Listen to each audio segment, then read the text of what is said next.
Thank you, Pastor Diana, establishing the religious authorities' role in relation to the leaders, right? I'm still waiting for a definition of da'wah here. Okay, let's see whether we can hear that from the proposition. The third speaker, Nur Faiza Muhammad Osman. Round of applause.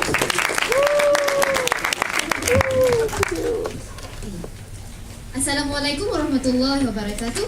A very good morning to my dear Mr. Chatterson, my dear wonderful educators, and ladies and gentlemen who managed to wake up and come here early in the morning. Okay, so first things up, let's clarify certain things that have been misconstrued by the opposition.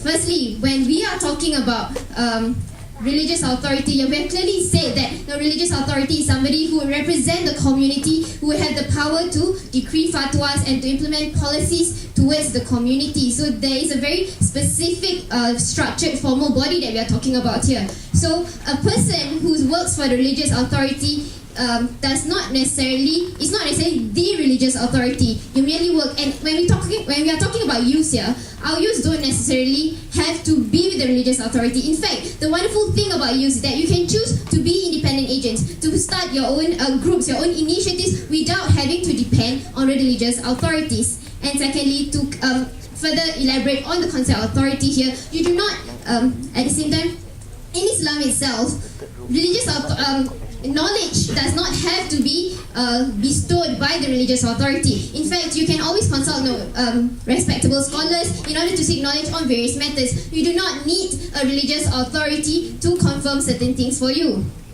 Another thing to point out is that when we are talking about the community here, let me remind you again that the motion is talking about cosmopolitan society. We're not just talking about some random society in the village or even whatever community. We are talking about a cosmopolitan society. So what defines a cosmopolitan society is the multinationality itself. The fact that a cosmopolitan society is so highly globalized that people are constantly moving, and these are people not tied down to the country, that they're not tied down by the religious authority, and we not even identify the religious authority in the location. That is why this proposition says that a youth will be able to play a bigger role in da'wah, in reaching out to these multinational groups, because they will be there to adapt themselves to the needs of these people and not simply be in the position of religious authority which simply seeks to look out for the bigger picture.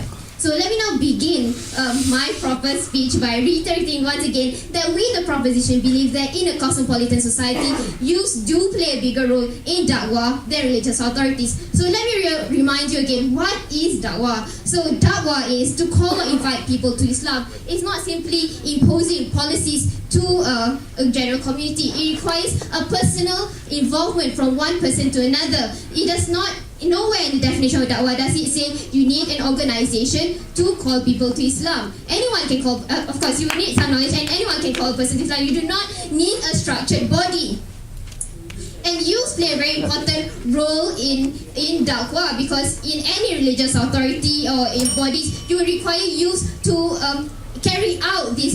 Youths are the eyes, the ears, the hands, the legs of whatever policies that are being implemented. And in the end, any policy implemented by religious authorities can only remain in the realm of idealism if they do not have youth to drive these policies forward. Let's also, as I mentioned earlier, let's bear in mind as well that unlike religious authorities, youths are free agents. They can choose to adapt to the various levels of community. So in a cosmopolitan society where there's so many different needs, youths are the ones that can address these various needs. Just like in Singapore where we have Pergas, Firdaus, these are examples of associations that have broken away from the main religious authority to cater to the various needs of the various community. And lastly, let me just reiterate that we do not disregard the role of the religious authority. We acknowledge that youths should try to work with the religious authorities. And and religious authorities themselves are able to provide some form of training. But again, training can be provided by various groups of people. So let me end my speech by today by saying that in a race to keep up the demands of a cosmopolitan society, the religious authority would first need to consult the empires and the referees before they can decide the route that they will take. However, youths would see the path, put on their running shoes and go straight away. Thank you. Faizal, things are really heating up here at the grand finals of the Muslim Youth Debate. Let's see what the third speaker from 4 PM, the opposition, has to say about the motion. This is, of course, Nur Diana Abdul Rahman. No, I beg your pardon. Okay, Nur Humaira Murisidin.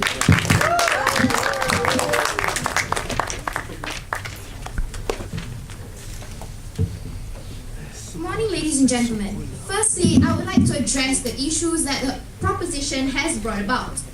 They say that the cosmopolitan society is a highly globalized one. Are you trying to tell me that the cosmopolitan society does not have leaders and the people who condemn Islam? Secondly, you are telling me that anyone can preach Islam, but does the preacher play a bigger role? I doubt so, ladies and gentlemen.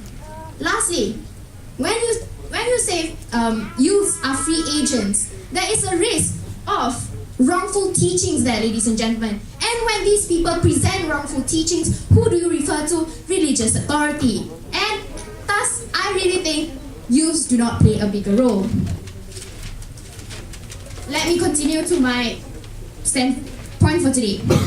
My first two speakers have explained to you about the roles that religious authority and the youths play in the aspect of da'wah. They had discussed the two different aspects of da'wah that religious authorities affect, which is the general masses and the intellectual elite. Clearly, the religious authorities play a bigger role in all of this, and youths play a supplementary role. Here, I would like to discuss their roles in spreading da'wah to the people who condemn Islam. Those who condemn the religion are those who are fearful when they see an increasing number of people embracing it. These are the people who, in simple terms, exploit injustice in the world and see the teachings of religion as going against what they stand for. Typically, the mindset of such enemies of Islam is clearly intolerant. They do not simply adopt disbelief, but also intolerance, persecution, and violence. And in order adopt these values in order to stop a peaceful message. So how do we exactly deal with such people, ladies and gentlemen? Mere good tidings and intellectual discussions are not enough in this aspect. Here, da'wah comes in the form of debate. Da'is who deal with such people are required to have the intellectual level and knowledge akin to the people they are talking to. An example, ladies and gentlemen, will be in the case of the Florida pastor who sparked a campaign of wanting to burn the Quran quite recent ago. And this pastor, Terry Jones, had initiated his efforts to actually provoke Muslims all over the world, and in his own words, to remember the victims of September 11. My dear ladies and gentlemen, how does youth actually reach out to these people and deal with this predicament? The opposition believes that religious authorities are more apt in effectively reaching out and spreading da'wah to such disbelievers and to convince them, or either to defend our own beliefs by proving they are wrong. Daisy Khan, the executive director of the American Society for Muslim Advancement, had issued the best statement to deal with such an issue. She said, burning the Quran is not a crime because God does not need defense. The Quran is the word of God. And that is like saying, when Pastor Terry puts the Quran on trial, is he trying to invite God to sit down and defend himself? No, ladies and gentlemen. Dr. Maurice Bucaille, a French medical doctor who converted into Islam, mentioned in his book, The Bible, the Quran and Science, that Pope Benedict XIV had actually sent his blessing to French philosopher Voltaire in the 18th century for writing a satire criticizing Prophet Muhammad ﷺ. What does this mean, ladies and gentlemen? This means that in such circumstances, only a person of similar stature or status of the Pope can be effective in dealing with him. Not any Tom, Dick or Harry can actually be able to counter the actions of such people without looking stupid or foolish in the process. In short, ladies and gentlemen, in this case, religious authorities are more suitable in dealing with such members of society. And as my speakers have mentioned earlier, the one who is able to play a bigger role in dawah is the one who is needed and able to reach out to all three levels in society. And to reach out to these three, ladies and gentlemen, one has to have the certain level of power, legitimacy, and authority. And the opposition stands by the notion that religious authorities holds this position in our cosmopolitan society for today. Thank you.